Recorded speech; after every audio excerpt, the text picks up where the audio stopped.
അങ്ങ് സി എയുമായി ബന്ധപ്പെട്ട് നടത്തിയൊരു പരാമർശം വലിയ രീതിയിൽ എൽ ഡി എഫ് ക്യാമ്പ് പ്രചരിപ്പിക്കുന്നുണ്ട്. അത് ആ പത്രപ്രവർത്തകരോട് ചോദിച്ച ചോദ്യമാണ്. സി എ വിഷയം ചോദിക്കുന്നയാളെ വർഗീയവാദിയാക്കിയാണ് താങ്കൾ ചിത്രീകരിക്കുന്നത് എന്നതാണ് ഇടതുപക്ഷത്തിൻ്റെ പ്രചരണം.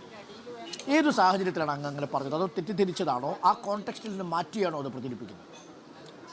നമ്മളൊരു ജനാധിപത്യ രാജ്യത്താണ് ജീവിക്കുന്നത്, മതേതര രാജ്യത്താണ് ജീവിക്കുന്നത്. ഈ സി എ പാർലമെന്റിൽ വന്നു.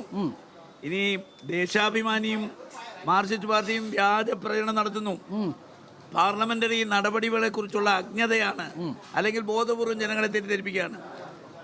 ഈ ബില്ല് വരുമ്പോൾ BJPക്ക് 10 മണിക്കൂറാണ് സംസാരിക്കാൻ കിട്ടുന്നത്, ഞങ്ങൾക്ക് ആകെ കിട്ടുന്ന 1 മണിക്കൂറാണ്. ഞങ്ങളുടെ പ്രതിപക്ഷ നേതാവ് അധീർ രഞ്ജൻ ചൗധരി 30-35 മിനിറ്റ് കഴിഞ്ഞാൽ പിന്നെ ശശി തരൂർ, സീനിയർ മെമ്പേഴ്സ്, അത് കഴിഞ്ഞ് മനീഷ് തിവാരി സംസാരിക്കുമ്പോൾ 3 പേര് സംസാരിക്കുമ്പോൾ ഞങ്ങളുടെ ടൈം കഴിഞ്ഞു. പിന്നെ ആർക്കും സംസാരിക്കാൻ പറ്റില്ല. മാർക്സിസ്റ്റ് പാർട്ടിക്ക് ഒരു MP ആണ് കേരളത്തിൽ നിന്ന്, 2 MP തമിഴ്നാട്ടിലാണ്, രണ്ടും മിണ്ടാപ്രാണികളാണ്. ആ 2 പേരും ഇന്നുവരെ പാർലമെന്റിൽ തമിഴിലല്ലാതെ പ്രസംഗിച്ചിട്ടില്ല. നിങ്ങളുടെ അടുത്ത് വെരിഫൈ ചെയ്തോ? അപ്പോ അവർക്ക് പ്രസംഗിക്കാനുള്ള സമയം കൂടെ ആരിഫ് വാങ്ങിക്കും, അയാൾ പാർട്ടി നേതാവാണ്. അതുകൊണ്ട് ഞങ്ങളെ സംബന്ധിച്ചിടത്തോളം ഈ CAA സംബന്ധിച്ച് ഞങ്ങളുടെ നിലപാട്, ഞങ്ങളുടെ പാർട്ടിക്ക് വേണ്ടി ആരാണോ പാർലമെന്റിൽ പ്രസംഗിച്ചത് അവർ വ്യക്തമാക്കിയിട്ടുണ്ട്. ബാക്കി പ്രസംഗിക്കാൻ കഴിയാത്ത 50 പേരുടെയും നിലപാട് ഞങ്ങളുടെ പ്രസംഗിച്ച നേതാക്കന്മാരുടെ നിലപാടാണ്. മാത്രമല്ല, നിങ്ങൾ വോട്ടിടുകയും ചെയ്തിട്ടുണ്ട്. നിങ്ങൾ വോട്ടിൽ പങ്കെടുത്തു. നിങ്ങൾ CA ഭേദഗതിയുമായി ബന്ധപ്പെട്ട ഭേദഗതികളിൽ നിങ്ങൾ 80 പേര് നോ എന്ന് പറഞ്ഞതിൽ ഒരെണ്ണം രാജ്ഭവനിലെത്താനാണ്. അതെ, പിന്നെ ഇത് വലിച്ചു കയറി സ്പീക്കറുടെ ചേംബറിലേക്ക് എറിഞ്ഞ് സസ്പെൻഷൻ അടിച്ചു വാങ്ങിച്ച ഒരാളാണ് ഞാൻ. സസ്പെൻഷൻ.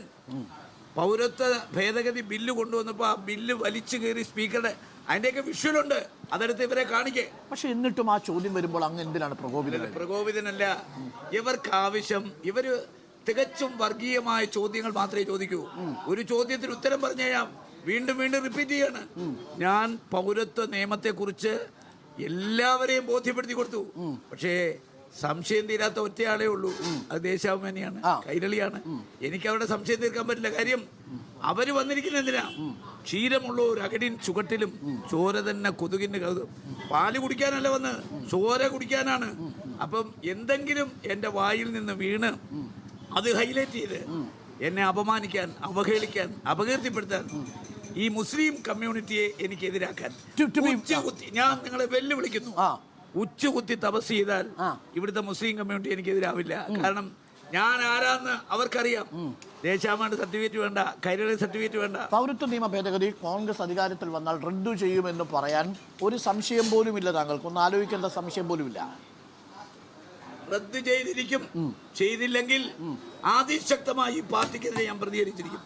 പൗരത്വ നിയമം, പിന്നെ ഭേദഗതി ചെയ്ത ആ നിയമം ഉണ്ടല്ലോ, കോൺഗ്രസ് ഇന്ത്യ മുന്നണി അധികാരത്തിൽ വന്നാൽ അത് റദ്ദ് ചെയ്തില്ലെങ്കിൽ അതിശക്തമായി ഈ പാർട്ടിക്കെതിരെ ഞാൻ നിലകൊള്ളും. നോക്കൂ, അതാണ് രാജ്ഭവൻ ഉണ്ണിത്താൻ കാസർഗോഡ് മണ്ഡലത്തിൽ കൊടുക്കുന്ന ഉറപ്പ്. നേരത്തെയുള്ള ചർച്ചയുടെ കാര്യം, ആ വിഷയത്തിനെ കുറിച്ച് അദ്ദേഹം പ്രതികരിച്ചു കഴിഞ്ഞു.